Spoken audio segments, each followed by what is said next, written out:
So I shall ask him again. When he found out that Lord Mandelson had an ongoing relationship with the convicted paedophile Jeffrey Epstein, did he speak to him personally before appointing him ambassador to the United States? Something explosive just unfolded inside the UK Parliament, and almost no one is breaking it down properly.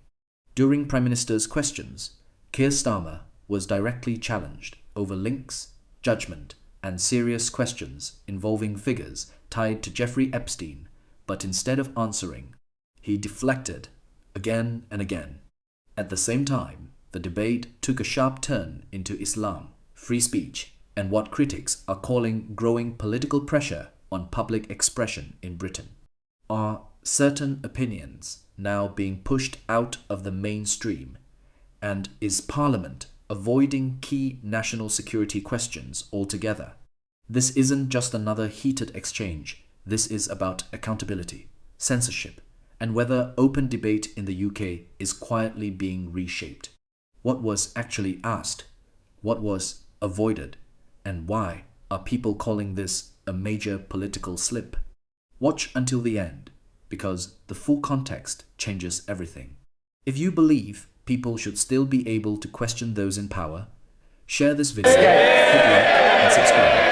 Mr. Speaker, we've set out the process. Mr. Speaker, so her position is that the Shadow Justice Secretary is defending British values when he says Muslims praying together in Trafalgar Square are not welcome.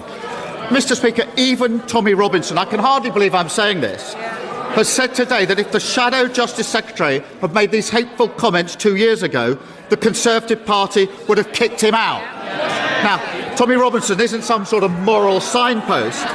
He was pointing out how much their party has changed. They're more inclined to his views, and he's right about that. The fact that he's sitting on her front bench shows she's too weak and has got absolutely no judgment.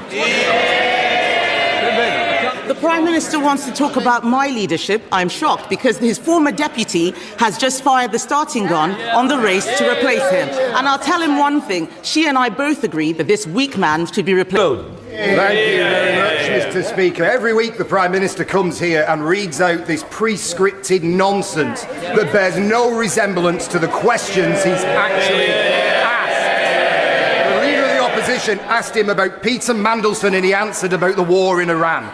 The Leader of the Opposition asked him about Mandelson again and he answered with an attack on the Shadow Justice Secretary. He was asked about Mandelson again and talked about protests in London. What is he scared of? What is he hiding?